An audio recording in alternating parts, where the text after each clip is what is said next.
Olá, bom dia, tudo bem? Como vocês estão? Eu espero que todos vocês estejam muito bem.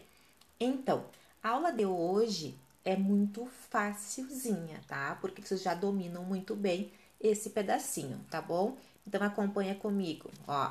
É lá do dia 4 de setembro, a folhinha, certo? Então, vocês vão trabalhar hoje com raiz quadrada exata de um número inteiro, certo? Então, o que é essa raiz quadrada? É aquela que vocês já aprenderam lá no sexto ano. São quadrados perfeitos. Qual é a raiz quadrada de 4? É 2. Por que é 2? Porque 2 vezes 2 é 4, né? Então, são quadrados perfeitos. Qual é a raiz quadrada de 100?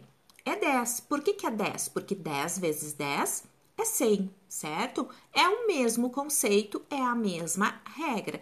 Porém, o que vocês precisam cuidar, tá? Vocês precisam cuidar que agora nós temos os sinais, né? Porque nós estamos nos inteiros e a característica dos inteiros é a presença do sinal de menos, né? Então, aqui, ó, diz assim, raiz quadrada exata de números negativos. Simplesmente não existe raiz quadrada de número negativo.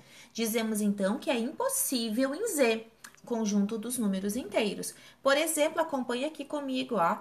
Raiz quadrada de menos 4. Quando o menos está dentro da raiz, pessoal, ela não existe, tá? Então, eu vou aumentar aqui para vocês poderem ver melhor. Ó, raiz quadrada de menos 4 não existe, tá? Raiz quadrada de números negativos, ela não existe. Então, a gente vai dizer que é impossível em Z, certo?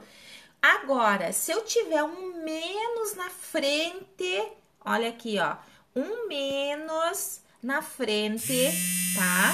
Do radical, tá? Um menos, como tem aqui, ó, menos na frente do sinal do radical, raiz quadrada de 9. Qual é a raiz quadrada de 9? É 3. Por quê? Porque 3 vezes 3 é 9. Como tinha o menos na frente, continua o menos na resposta, então vai ser menos 3.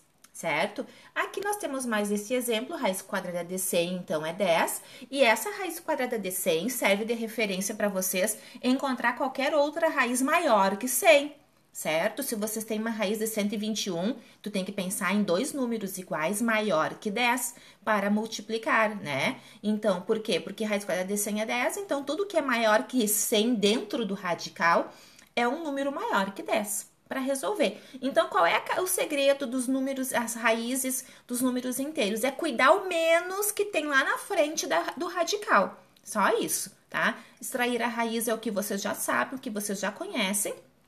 E só cuidar o menos que tá na frente do radical, certo? Aí aqui vocês têm algumas atividades para fazer, bem simples. Vocês já têm aqui um serpenteia, que é tipo um labirinto para você seguir. Vai seguindo as orientações para resolver. Aqui tem umas pequenas operações, tipo raiz quadrada de 9, qual é?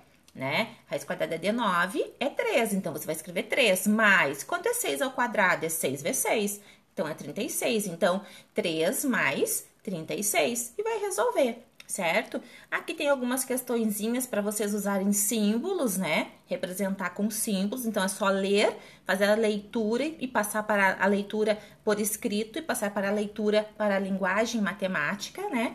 E aqui tem mais uns cálculos para vocês colocar, então, os símbolos de maior, menor ou igual, né?